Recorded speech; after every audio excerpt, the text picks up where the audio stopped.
special stewardship Sunday school class, and we're talking about how to be good stewards of the resources that God has given us and be good stewards financially with the things that we have. Before we get started, I want to encourage all of you to fill out the survey on the back of the bulletin.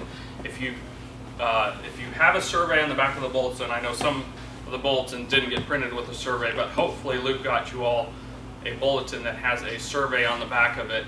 If you didn't get one, see Luke after class, swap him out. He's got some spares that have surveys on them. I want everyone to get a survey. And if you could fill that out, it would be a great help to me. You don't have to fill out every question if you're like, I don't know what to fill out as an answer for this. That's okay. Just fill out whatever you want, whatever you can, whatever you think might be a help, and I would appreciate that. So, what have we been talking about in this class? Well, we talked about giving back. Our first week was talking about how everything that we have is God's, and we need to open our hands and give back a portion of what He's entrusted us to, give it back to Him. So we talked about giving. And then in the next week, in the second week, we talked about eliminating debt. We talked about how to identify what the problem was. Why do we have this debt? What is this debt from? What is this debt from? Where do these things come from? And then, is this because we have a earning problem where we're not earning enough to pay for our obligations? Or do we have a spending problem where we're just spending all of our money on the various things that we're purchasing, and that's why we don't have enough money, and that's why we're going into debt? Or is it a combination of both? And then we talked about developing a plan, ways to resolve this, ways to increase our income, ways to get rid of debt, to eliminate debt. We talked about a debt snowball and taking those debts on from the smallest debt to the largest debt to get them taken care of. Then we talked about a spending plan or a budget. We talked about how this helps you on a day-to-day basis with your finances. How you need to take every dollar that you earn, give it a plan, put it into your plan, give it something to do in your budget, and by doing that, we're going to make sure that we're preparing for the future, that we're planning for those things that we have need of, and we're not just making our plans on a day-to-day basis. We're actually having our finances meet our priorities. Meet the priorities that we have, that we're actually thinking about, that we're planning in advance, and not just some random priorities that happen on the fly over time. And then week 4, last week, we talked about future preparation, or we talked about savings. We talked about how important savings is for a believer and for anyone really. And we talked about different ways to save for the future and different things that we should be saving for in the future. And now this week, this is our last week, we're going to talk about spending wisely. We're going to talk about a couple different things that we can, maybe should spend money on, and how to do so wisely. And then I have a couple other random things we're going to cover to wrap up our series. So, to get started, we have God's guidelines for getting gas guzzlers. So I had a couple G's, and I was like, I could really alliterate this out and it all came together. God's guidelines for getting gas guzzlers. I thought it was funny. So these are all from the book of Proverbs. So you could go to a lot of different passages to get God's guidelines for how to buy a car. But these are all ones that I found from the book of Proverbs, and I found it interesting that you can find so much information about what God wants for you to do, about buying something that didn't even exist at the time, but God gave some guidelines that can apply to how we buy a car even today. So don't buy out of envy. Don't be looking at what someone else has and saying, "Oh, I want that." Don't buy a vehicle with that in mind. Don't buy out of envy. And then don't covet. Don't look at what someone else has and say, "Oh, I want a car like them. I want to to move up, or maybe you say, well, I don't necessarily need a car like that, but they have this feature in their car that I really want. Don't covet those things. And then get counsel. Find people who have purchased that vehicle or who know about that vehicle, who have purchased vehicles, any vehicle in the past. Get counsel from them. Ask people who know things about buying vehicles and selling vehicles, and get counsel.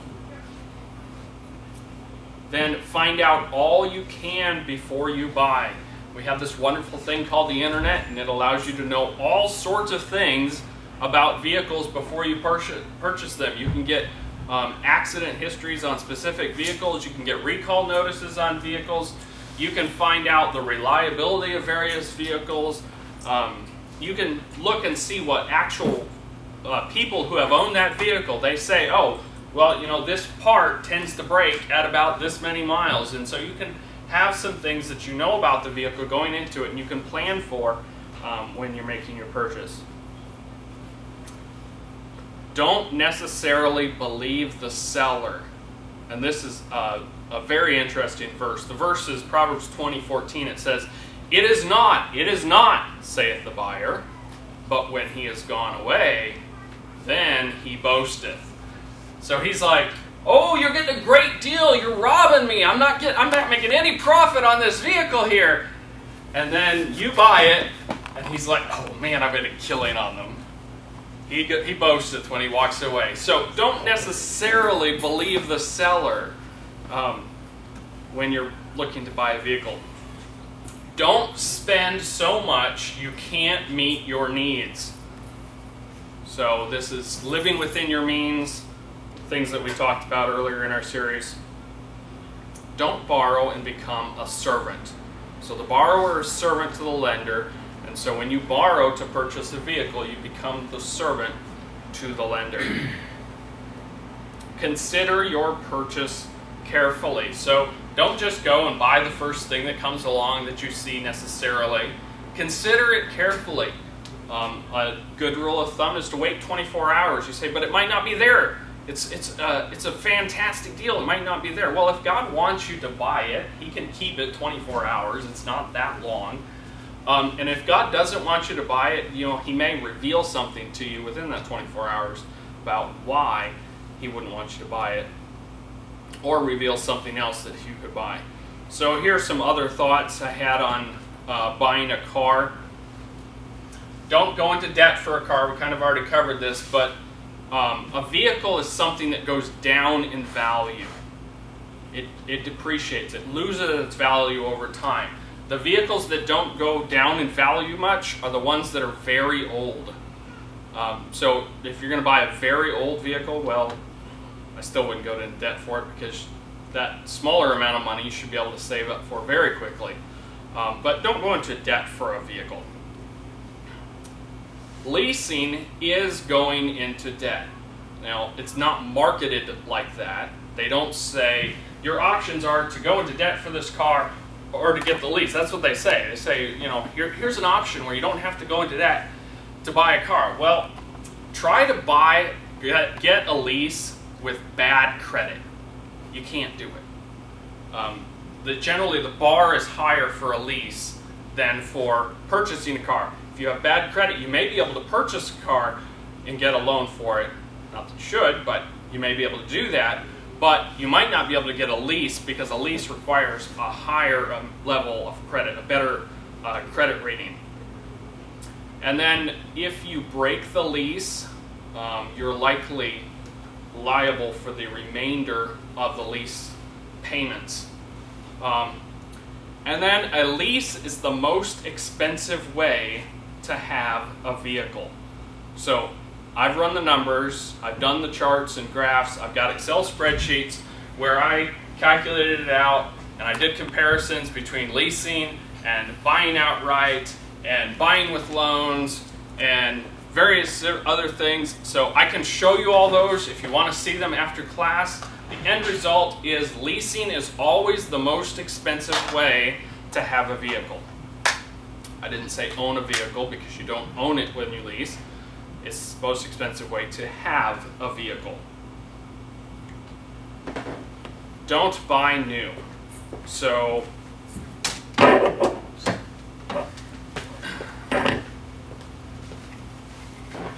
when you buy a new vehicle, it on average goes down 20% by driving it off the lot. So you've got a brand new vehicle and you drive it off the lot, it is now worth 20% less. If you go drive down the road and try to sell it on the very same day, you'll likely get 20% less for it than when you bought it new, because it doesn't have that new. It's not new anymore. It's been driven. So let someone else take that hit.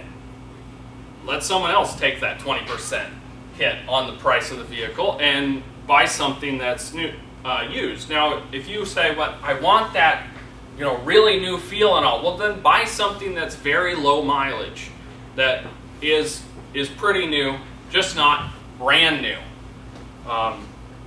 As long as it's within your finances and within your budget to pay for outright and not go into debt for, then that's perfectly fine. Don't buy a newer vehicle for better fuel economy. I've run the numbers on this too, and in general, if you're buying a newer vehicle to get better fuel economy, then you're going to pay more in insurance, and that's going to completely offset the fuel mileage gains that you're going to get from the different vehicle. Of course, this can fluctuate all the time with what vehicle you're coming from, what vehicle you're going to, what the price of gas is at the time, all that sort of thing, those variables. But in general, it's going to offset itself, so that's not a good reason to say, "I need to buy a new vehicle because my old vehicle just gets horrible fuel economy." Bad reason to buy a new vehicle. Save money before you need a car. So at some point, we will all need to purchase a vehicle, may need to purchase a vehicle. And if you see that is going to happen at any point in the future, then you should be saving money toward that. That would be one of those things that we were talking about last week when we were talking about savings, that you should be saving for. You should be thinking ahead and saying, "You know what? I don't want to, in 2 years, 5 years, 10 years, have to go into debt for a vehicle. So I'm going to make sure I start saving now so that when that time comes that I am ready to purchase a vehicle or need to purchase a vehicle, that I have the money that I need to do that. I don't have to go into debt for that." If you don't save, you're going to be very tempted to go into debt for that vehicle that you need at that point. Unless you total your car, it is less expensive to repair it than replace it. Now, I'm not saying that this is always what you should do, that you should wait till you total your car before you replace it. I'm just saying, stop thinking about it as a cost savings thing. Repairs, as expensive as they can be, are almost always cheaper than purchasing a newer vehicle. So let's talk about buying a house, something else that we can use our resources God has given us to purchase. Now, we talked about how we shouldn't go into debt for anything. We talked about how, even a vehicle, we don't want to go into debt for a vehicle. But then we say, well, it's okay to have debt on a house. So why is that? Well, there's a couple reasons. A house, in general, goes up in value. Over the time, over the years, it's not going to go down in value like a vehicle is and eventually be worth nothing but scrap. A house is, in general, going to go up in value over time. Of course, it's going to fluctuate day to day, year to year. But in general, the property value will go up and the house on it, that value will go up over time. And then a house provides usable value while it's doing that. So you could buy certain things that would go up over time, like maybe you bought an antique of some sort, and over time that antique would be worth more than it was before as it gets older. But you don't get usable value out of an antique. It may increase, but there's no usable value. A home gets usable value. So that's why it's okay to have a mortgage. Now, when I say it's okay to have this type of debt. I want to be clear that that's not to say you should go out and get mortgages on 3 homes so that you can then turn around and rent them. No, that is high risk. That is a high risk sort of thing to do, to have debt on multiple homes just so that you can rent them. Your debt should only be on your first home, your primary home, the one that you're living in.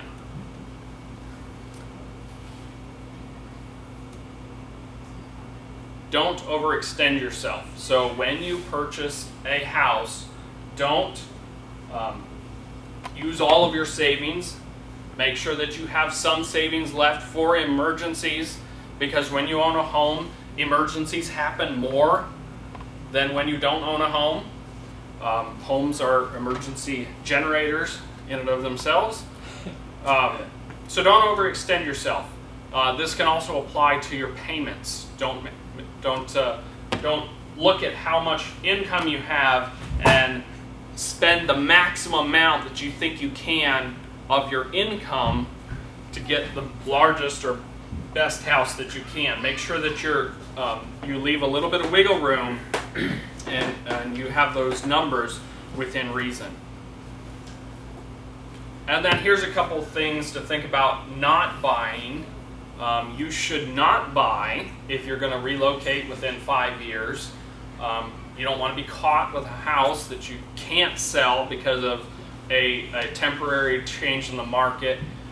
You want to be able to get out from under that. Also, this limits your risk. You have a lot more risk when you're going to leave within 5 years when you purchase a house. If you're going to get married soon, I think you should get married first, get on the same page, understand what each person in the relationship wants, and then purchase a house. Don't purchase soon before you get married. And then if you live somewhere where rent is abnormally low, so I say abnormally, most places don't have rent that is abnormally low. Most places, if you run the numbers, rent is actually more expensive, and it will go up over time. And that's the big thing. You say, well, right now it looks about the same, rent and a mortgage. They seem about, I'm going to pay about the same amount per month. But a mortgage, when you get a mortgage, in general, your cost stays fixed over time. So your insurance may go up and your taxes may go up, but your mortgage, the base part of it, doesn't change. I'm assuming you're going to get a fixed mortgage, which everyone should get a fixed mortgage on a home. Your base cost of that house doesn't change over time, whereas rent can go up. It can go up significantly over time. In general, it does go up. So only consider renting if you live somewhere where rent is abnormally low. So can you afford to buy a house? Here's a couple things to consider. You should have 20% or more for a down payment. That would be my threshold of can you afford a house. Why 20%? Well, 20% provides a nice buffer of equity that you're putting into the house, so that if you need to get out of the house, let's say a year after you buy the house, you need to get out for whatever reason. You had a death in the family, your circumstances changed dramatically, you need to get out. By having 20% equity in that house, you make it a whole lot easier. Maybe the housing market has gone down 20%. You can still get out of it now and come away with the money without having to go into debt to get out of that house. So the other reason is PMI, or principal mortgage insurance. If you put 20% or more down on a house, then you get out of something called principal mortgage insurance, which is an extra cost item that you have to pay every month because you didn't put enough of a down payment on the house. And so that decreases your expense on that. Now, if you can, just a second, if you can do more than 20%, do it. The best percentage is 100%. So if you can put 100% down, then do it. Most of us aren't going to be able to put 100% down. on a mortgage. And so so the bar is 20% and put as much as you can down. Do you legally have to put 20% down? No, you don't. You can often get mortgages for much less than 20%. That's why principal mortgage insurance exists. It protects the loan company from your defaulting because you didn't put enough down. So it's a protection for them, not a protection for you. What you're recommending here is a risk minimizer, basically. Yes. Yes. It's the thing about it too. I mean, some instances it may be a better idea. I mean, you may not have a choice about it or something like that. But if you figure 20% on $100,000 is $20,000, and they're charging you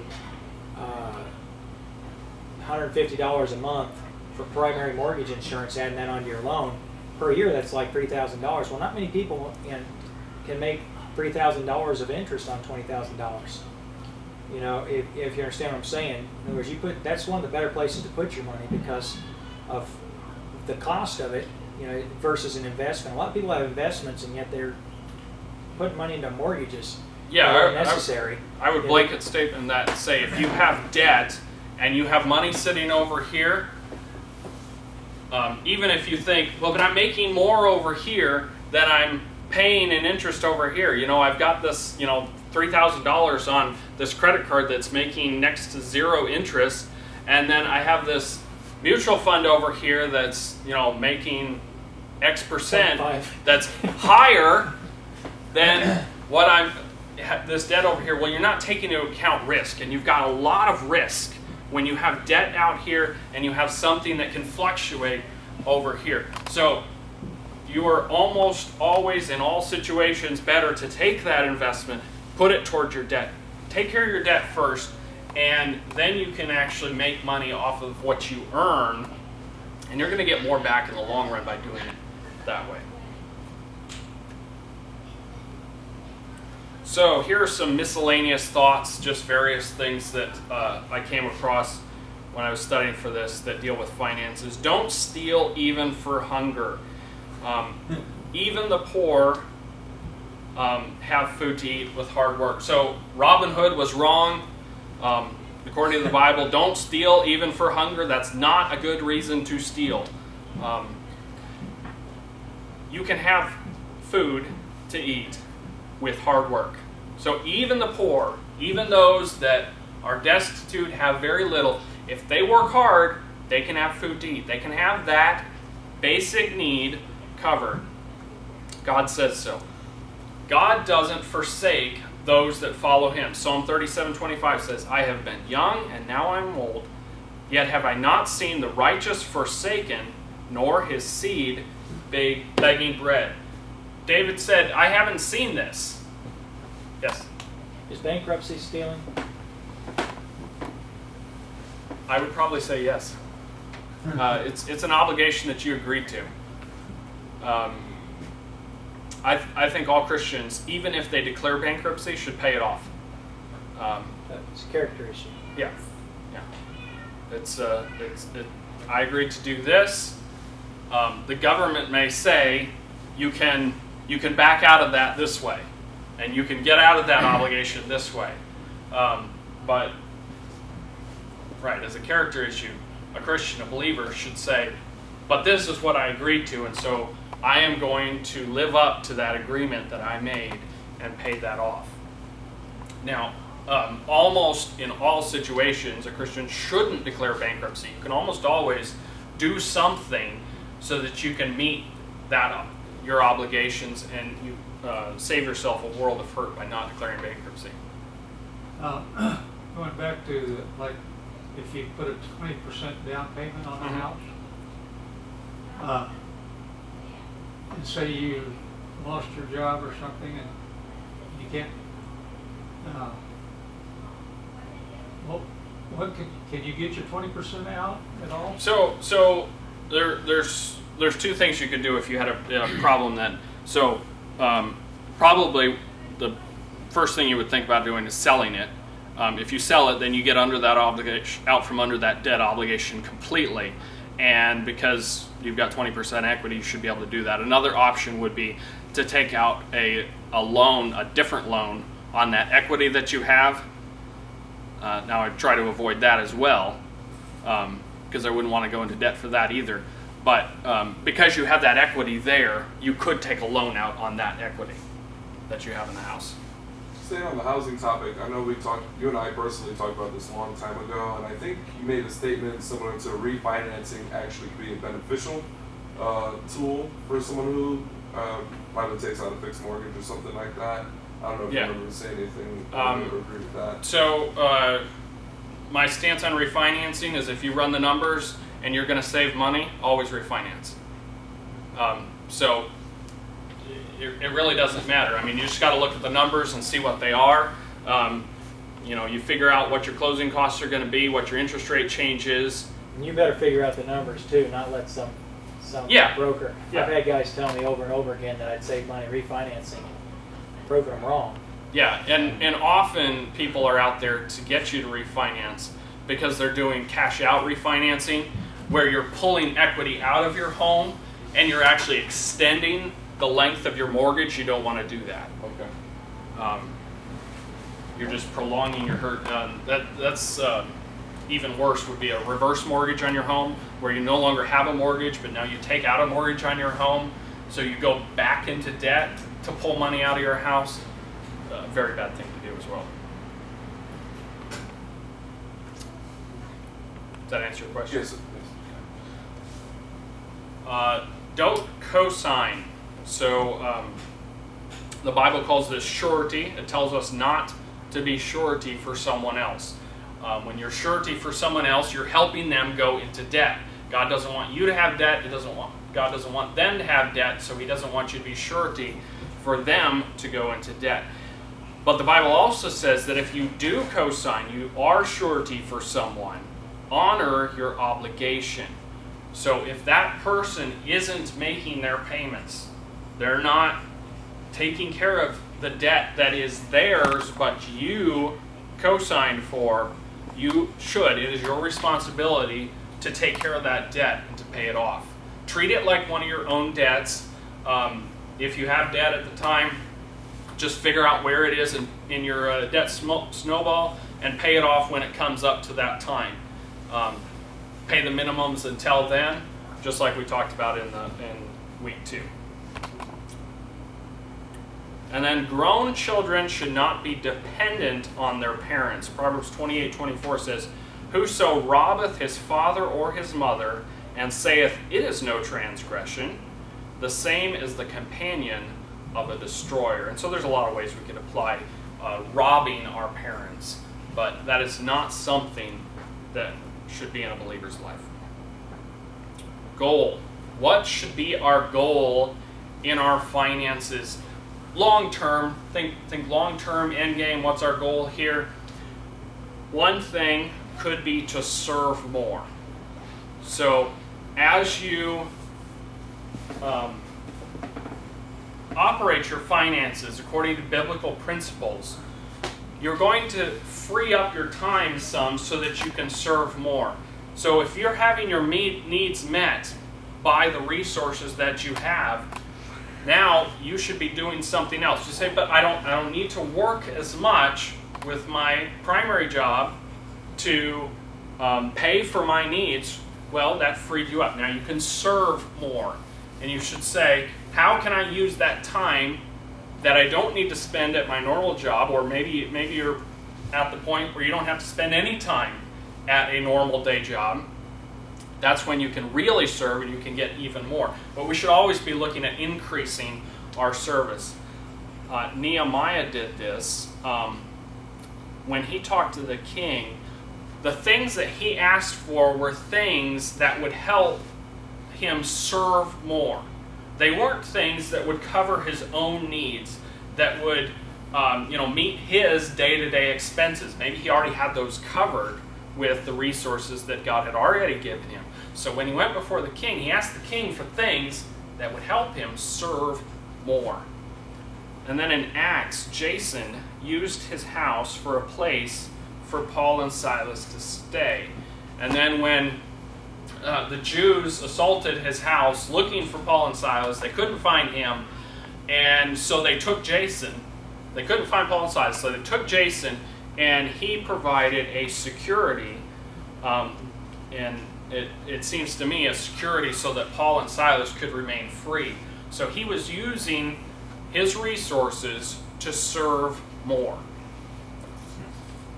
Then another thing you can do is you can give more.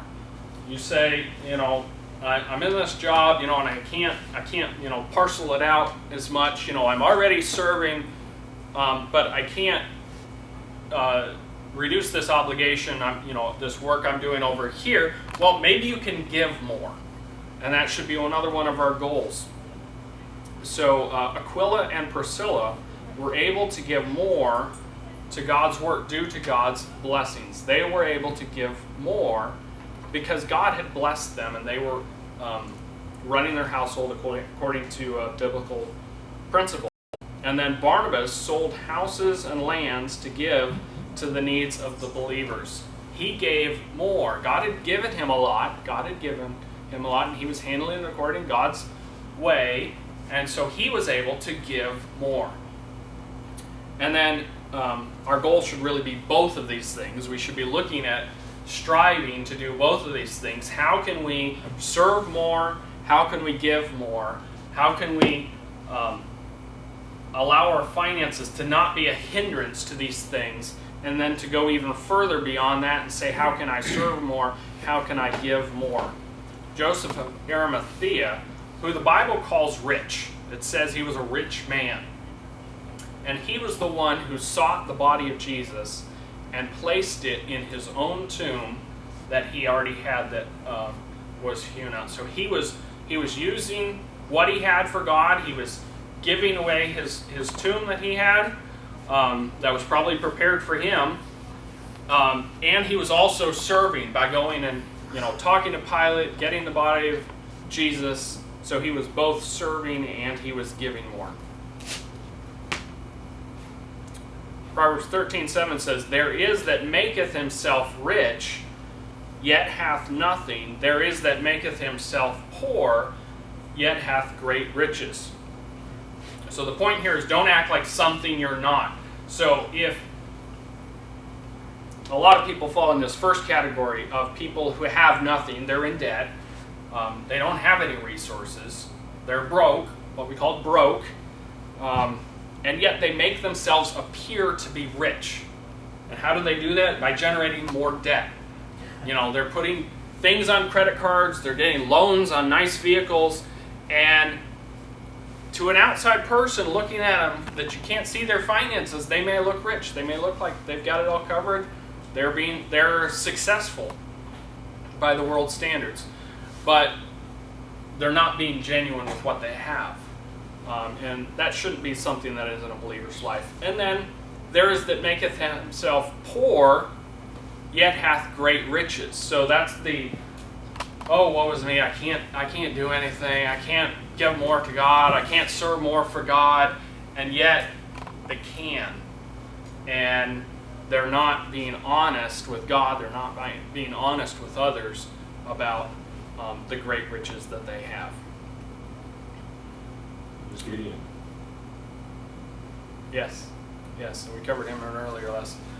Use serving and giving to keep from evil. Proverbs 30 verses 8 to 9 say, "Remove far from me vanity and lies. Give me neither poverty nor riches. Feed me with food convenient for me, lest I be full and deny thee, and say, Who is the Lord? Or lest I be poor and steal, and take the name of my God in vain." So we want to make sure that we're maintaining a proper balance of what God wants for us financially. We don't want to be rich where we say, I don't need to serve anymore, I don't need to give anymore, I've got all my needs met, I'm okay. And in doing so, you're denying and saying, who is the Lord? But then also at the same time, we don't want to be lazy, not working, not providing for the needs that we have, and be poor and steal and take the name of God in vain.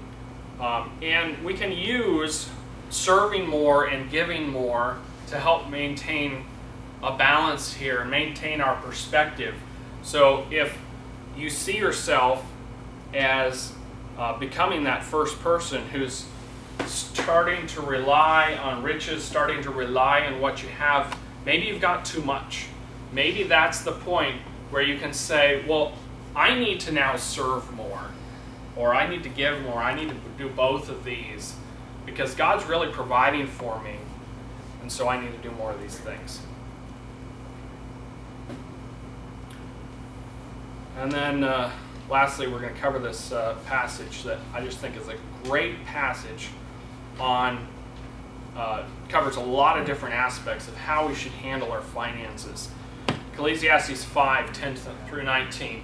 He that loveth silver shall not be satisfied with silver, nor he that loveth abundance with increase. This also is vanity. Things aren't going to satisfy. Right. Those things that you're out there to get and that you see, you get them, they're not going to satisfy. You may think they are. You may look, if I can just have that, but it's not going to satisfy. It's vanity. When goods increase, they are increased that eat them, and what good is there to the owners thereof, save the beholding of them with their eyes. So when you have stuff, it requires more stuff to take care of that stuff. You have additional things in your life, and you buy this thing thinking it's going to meet this need, and it may meet that desire you have, but now that you have to maintain that thing, you have to replace that thing when it breaks, it's going to take your time to maintenance that thing. That's those things that are increased that eat them. And then what good is there but the beholding of them with their eyes? There's so many things in our lives that we get and we place on a shelf and we may glance at it occasionally, and that's all the better it does. It may look nice, but it serves no purpose. It's not helping you do more for God. So what benefit is it, save the beholding with your eyes? The sleep of a laboring man is sweet, whether he little or much. You can be a poor person, and your labor, if you're laboring, you'll have your rest will be sweet. If you have plenty to eat, but you're working hard, your sleep will be sweet. But the abundance of the rich, and I think the implied here is the rich person who's not working, not serving God, will not suffer him to sleep. There is a sore evil which I have seen under the sun, namely riches kept for the owners thereof to their hurt. Riches can be a destructive thing in a person's life, and if you're keeping of them, if you're holding on to them, and you're saying, I'm not going to let go, I'm not going to give back to God, I'm not going to let God control my finances, it's going to hurt you. It's going to destroy your life. But those riches perish by evil travail, and he begetteth a son, and there is nothing in his hand. As he came forth of his mother's womb, naked shall he return to go as he came, and shall take nothing of his labor which he may carry away in his hand. All of his work, his life's work, to labor and to get these riches, to get these things, when he dies, they're gone. He's going to leave them all behind. He's not going to take any of them with him. He's not going to carry any of them in his hand. And this also is a sore evil, that in all points as he came, so shall he go. And what profit hath he that hath labored for the wind? Where's his profit? It's like the wind. It just blows away. It's gone. He doesn't have it anymore. And so I think one of the points here is use it, and use it for God's glory. Don't just hold on to it and keep it and not consider what God wants you to do with it. All his days also he eateth in darkness, and he hath much sorrow and wrath with his sickness. just more of the destructive characteristics of being that person who holds on to riches, who loves riches, who wants those things, and is desirous of those. Behold, and here's a kind of a switch in the tone here, and what he's talking about is the same, but he's making a turn here. Behold, that which I have seen, it is good and comely for one to eat and to drink and to enjoy the good of all his labor that he taketh under the sun all the days of his life, which God giveth him for his portion. It is good to use the resources that God has given us. It's not a bad thing to do that. It's not a bad thing to be with something that you have, that you can afford, that you can purchase things. But it's saying that it specifically talks about those good things, and it talks about those things that you're getting through your labor, that you're working to provide for. Every man also to whom God hath given riches and wealth. See, it's God. God gives riches and wealth, and hath given him power to eat thereof, and to take his portion. It's not saying take everything, take as much as you can. It's saying take your portion, and to rejoice in his labor. This is the gift of God. And so our whole series is everything that we have is God's. It's given to us so that we can manage it according to biblical principles. And so this verse brings us back to that concept of it's a gift from God. Everything we have is. Let's pray. Dear Lord, I do thank you for this opportunity to cover our finances and talk about ways that we can handle them biblically. I pray that you would help us to remember these things, to think about them, and to apply them as we go through our daily lives. Help our finances not to be a snare to us. Help them to be something that we can use to benefit others, to benefit ourselves, and to do more for you, to give more, to serve more. I ask in Jesus' name, amen.